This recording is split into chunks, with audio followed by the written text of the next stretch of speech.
Hi, I'm Anne Marie from Teacher to Teacher Help, and in this video, I'd like to help you solve a really predictable problem that children often have in their narrative writing.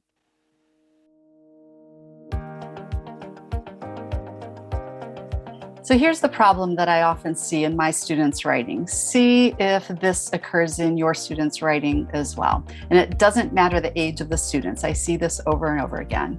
They're writing stories. It could be a personal narrative or a fictional narrative, and they tend to just summarize their story or write an all about rather than a step-by-step, bit-by-bit story that builds, has that story arc. So what I want to do is share with you one way that you might be able to fix this problem. And I'm going to do this by showing you a piece of my own writing in my writer's notebook.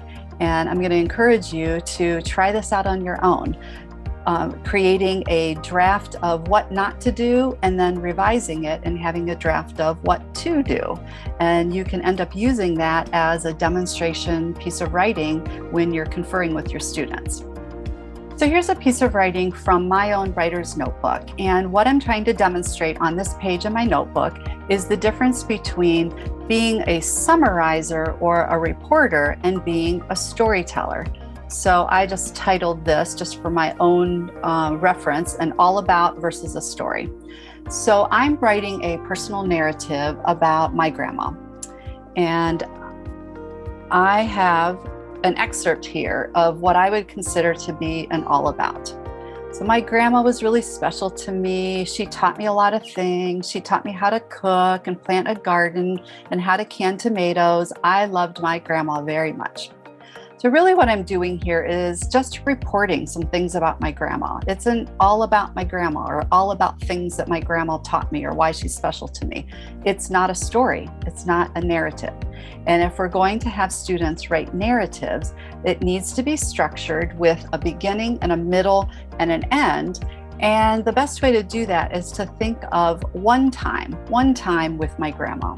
So I don't have this whole story written, I just have an excerpt, but I want you to notice the difference and hear my storyteller's voice rather than my reporter's voice. Grandma, I love your fried artichokes. Can you give me the recipe, I begged? Oh, Joya, she said, I don't have a recipe. I was so disappointed. I really wanted to know how to make them. Someday Grandma would die and the recipe would be lost.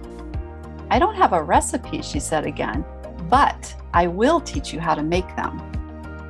So notice what's happening here. I'm thinking about one time. This was an actual thing that happened in my life. I wanted to know how to make fried artichokes. My grandma really didn't have a recipe, and I really begged her to teach me how to do it. So what am I doing? I'm adding in some dialogue, a conversation that's happening between the two of us. I'm putting in some internal thinking. And some feelings. I was disappointed, what I wanted. I'm thinking someday, and then I go back to dialogue, okay?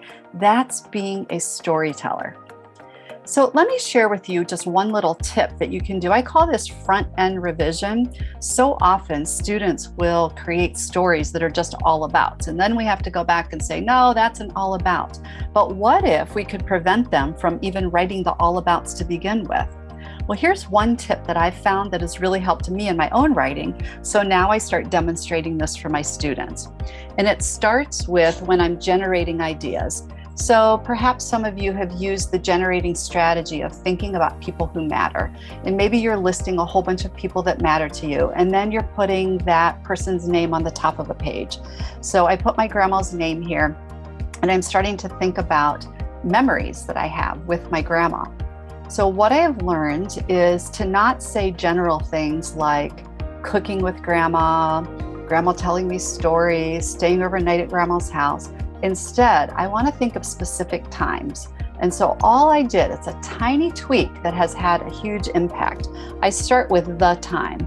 So notice here, the time she taught me to make fried artichokes. That's going to turn into a better story, not an all about.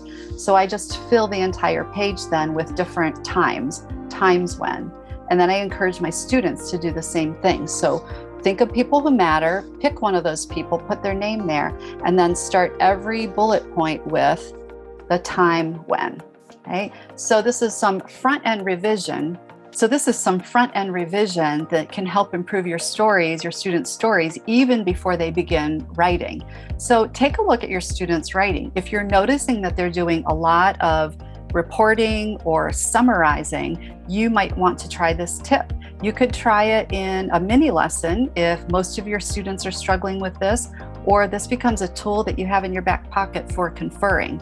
You can take it an extra step further and really be prepared by taking your writer's notebook or just a page in your writing folder and writing out a little sample like I did about my grandma, but pick your own story and do one sample where you're summarizing and one sample where you are storytelling.